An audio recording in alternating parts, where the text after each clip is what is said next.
Bien entendu, le bon Larcher. Tiens, vous savez que j'ai connu dans ma vie antérieure Larcher, je l'ai connu en 2008 déjà, parce qu'il est président du Sénat depuis 2008. C'est-à-dire que nous sommes en 2026. Vous imaginez? Et il est sénateur, tenez-vous bien, hein, depuis 86.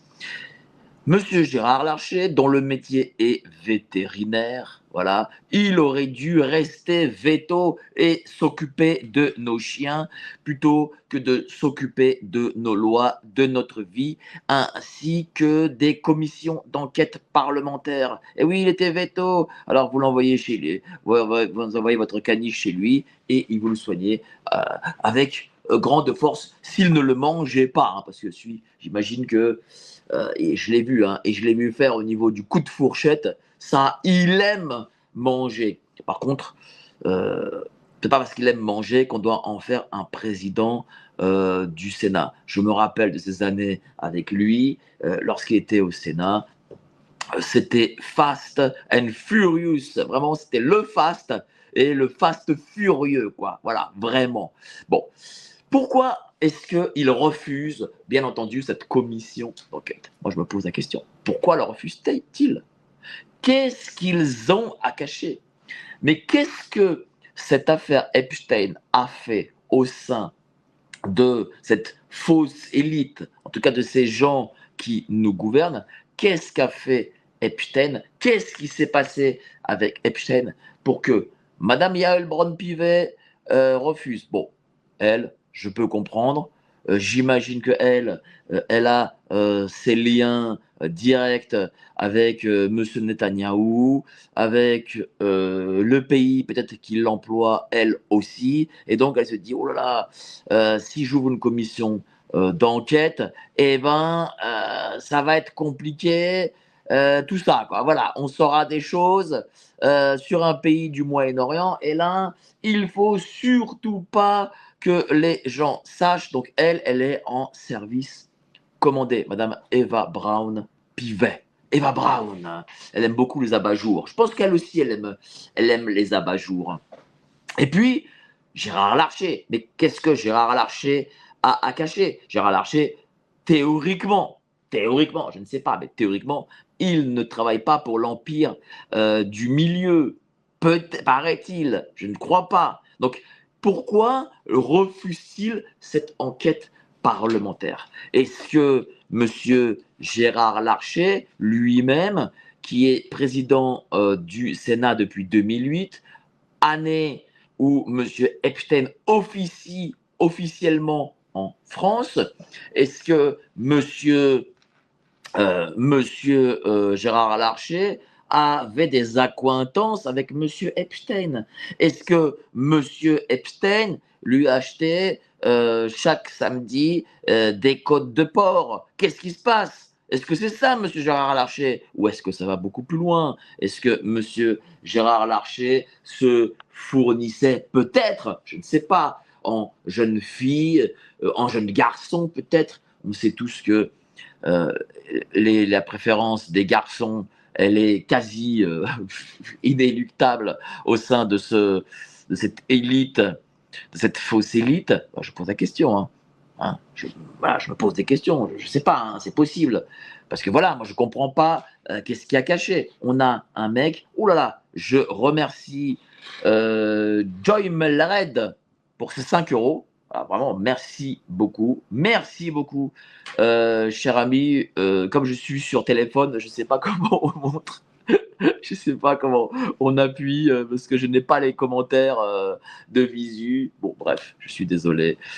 Je ne suis pas très bon. Voilà, c'est vrai que je ne suis pas très très bon. Voilà, donc depuis 2008, Monsieur Epstein officie en France. Voilà, il a acheté cet appartement avenue Foch et bien entendu, depuis 2008, Monsieur Gérard Larcher est président du Sénat. Bizarre, hein, c'est quand même bizarre ces accointances, ces dates et tout. Bon. Moi, je vais vous dire, on sait très bien que Monsieur Epstein était Monsieur Jeffrey Epstein, on le sait. était en lien direct avec avec l'État. Il était en lien direct avec l'État, il connaissait tout le monde, il avait ses entrées partout, il avait ses entrées partout, et vous le savez. Et donc, M. Jeffrey Epstein connaissait forcément M. Gérard Larcher. Il connaissait M. Gérard Larcher. À un moment donné, il faut dire des choses, c'est-à-dire que tous ceux qui refusent des commissions d'enquête parlementaire, c'est parce qu'ils ont eu une acquaintance avec M. Epstein. Monsieur Gérard Larcher, qui a été président du Sénat à partir de 2008, Monsieur Epstein qui a acheté cet appartement en 2008, et on sait que Monsieur Jeffrey Epstein, dès 2008, est rentré au sein de l'appareil d'État. Donc, Monsieur Gérard Larcher, président du Sénat, deuxième personnage de l'État, avait une acquaintance. Laquelle? Laquelle? Peut-être que c'était juste vu comme ça. Peut-être. Mais s'il refuse cette commission d'enquête, c'est parce qu'il y avait plus que ça. J'imagine que M. Gérard Larcher était peut-être en affaires. Peut-être. Et que M. Gérard Larcher ne veut pas qu'on en parle. Peut-être que M. Gérard Larcher, de sa position de numéro 2 de personnage de l'État, a des secrets défense importants et peut-être que les secrets défense importants ont été donnés à M. Epstein. Il y a trop de zones d'ombre. Et moi, je remarque que cette affaire, elle a été détournée de deux façons. D'abord, elle ne reste aujourd'hui en France qu'une affaire sexuelle. Voilà, ce n'est que sexuel. Voilà, ce sont des élites un peu coquines qui se font faire des massages, etc. Et c'est tout. C'est tout. Et deuxième chose, pourquoi aussi l'affaire Jeffrey Epstein est excessivement importante, c'est parce que les grands médias font tout pour la cacher et pour la détourner du sens initial. Moi, je vous le dis, il faut sortir du fait que y a le côté sexuel. Sortons de ça. Ok, c'est très grave, mais ce n'est pas ça, en réalité, l'objectif de l'affaire Jeffrey Epstein. En réalité, Jeffrey Epstein, il a utilisé une méthode pour corrompre, mais ça, malheureusement, la méthode qu'il utilise, elle est trop mise en avant, même par nos milieux. En réalité, Jeffrey Epstein a réussi à avoir des secrets français importants, première des choses. Deuxième des choses, il a fait partie de ceux qui ont fait élire Emmanuel Macron. Voilà. Je veux dire, sans Jeffrey Epstein, Macron ne serait pas élu. Sans Jeffrey Epstein, Rothschild et compagnie, bien entendu. Mais vous savez bien que Jeffrey Epstein travaille pour Rothschild. Donc sans lui, Macron n'est pas élu. Et Jeffrey Epstein a bien entendu permis de donner des secrets importants français aux Américains, puisqu'il travaille aussi pour l'Amérique, la CIA, et au Mossad. Bah, je vais vous dire une chose, Mossad, CIA, c'est quasiment la même agence. C'est deux agences séparées, on va dire, mais c'est comme dire une agence d'espionnage française face à une autre agence d'espionnage française, d'un autre bureau de je sais pas quoi, mais au final, ça reste l'État français. Et ben là, c'est pareil. L'État profond, occidental, mondial plutôt, mondial, parce que pour moi, Israël n'est pas l'Occident, même si certains veulent l'y mettre, c'est que on a Israël et les États-Unis qui sont un même et unique personne quasiment, si je puis dire. En tout cas, ils sont de la même famille. Et donc, la France de Macron travaille pour les intérêts de ces deux pays. Certains me disent non, mais regarde, Macron, il a dit non aux Américains, il a dit non à Israël, machin, etc. Faux. Faux. Macron permet à Israël de bombarder Liban, qui est une création française.